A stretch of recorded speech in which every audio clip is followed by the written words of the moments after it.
Now, of late, Biodun Stephen has been dabbling into a lot of genres, but yeah, with Momiwa, yeah, we can say she's back home. Hello and welcome to Nollywood Fellow, a channel where I talk Nollywood, and today I'm going to be talking about Momiwa, and I'm surprised why this movie isn't talked about much. This is another Biodun Stephen movie from the Sister universe.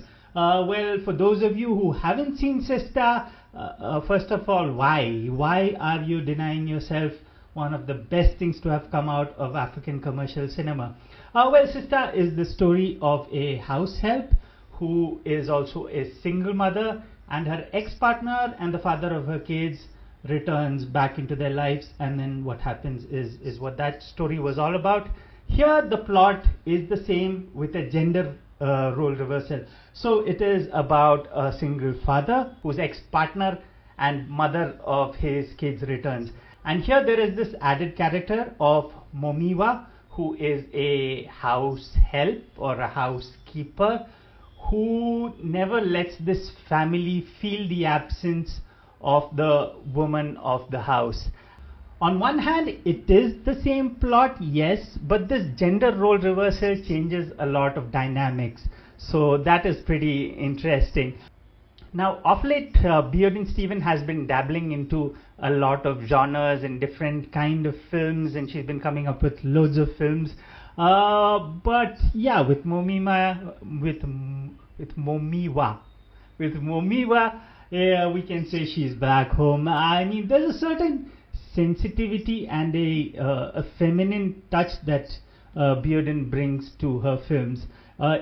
It can be best described as a warm hug, and this is not something that I came up with. I heard this from somewhere, and ever since I've heard it, I can't help but not feel that way about a Biodun Stephen movie. It's like a warm hug, and it's really nice to get a warm hug after a Hotel La Bamba. I really love the way in which Biodun Stephen explores these interpersonal connections, these interpersonal dynamics, and how she brings out these human qualities. She always talks about empathy, forgiveness, and all of that is really touching, and she demonstrates it through situations like the humane treatment of the domestic help or people from a lower strata of society, and the way women empathize with one another. So all that is beautifully done again over here as well, and this movie in general has all the things that made Sister very dear to all of us. Well, all of that is only until a negative character enters.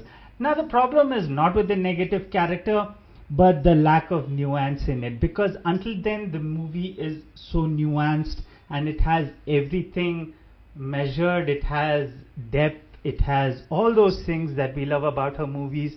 But once this negative character enters, the negative character lacks that sort of depth, or we don't understand her that well. They don't delve into the character the way they delve into every other character, and what worsens it is that the plot points that follow are way too convenient, that just bring the movie towards a rushed ending. In terms of the visual treatment, there's nothing new here. It is the same. There is nothing novel, and there is nothing jarring as well. It does its job, and in terms of the background score, it is pretty bad. Well, but they've done a smart thing where it plays at a really low volume, so it sort of masks all the sound vacuum that is there, but it never interferes with the viewing experience. So all in all, that was smartly done, and the costume and makeup is also worth noting. In terms of performances, Blessing Jessica Obasi, in my previous videos I referred to her as Blessing Inze, which is her name after marriage.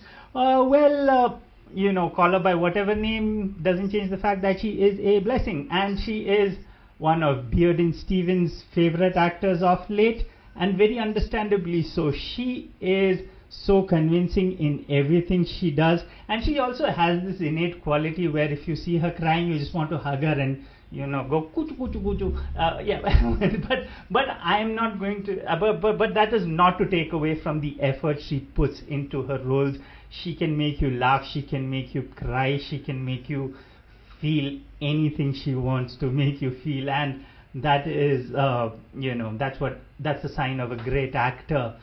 Uzor Arukwe, oh well, I am so glad he is not an Igbo gangster over here, and he has done such a phenomenal job. You feel everything that his character goes through, and that is the beauty of a great performance. This is probably one of his best performances, I'd say. Iyabo Ojo, well, this is a character I didn't really enjoy, a performance I didn't really enjoy, also a character, I think, lack of nuance in terms of the character and also in terms of the performance. I feel it could have been done better. The kids had small roles and they also did their jobs well. All in all, Momiwa's third act plays spoil sport to what could have been a beautiful experience. It's the movie is like a house that is being built brick by brick with love and care, and towards the end it's like, oh no, we're reaching a deadline, so they just do whatever they can to finish it. Yeah, that's my analogy for what this movie is.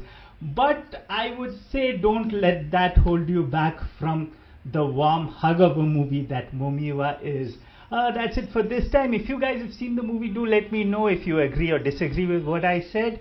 And yeah, till next time, this is me, Nolly Goodfellow, signing off. Till next time, bye.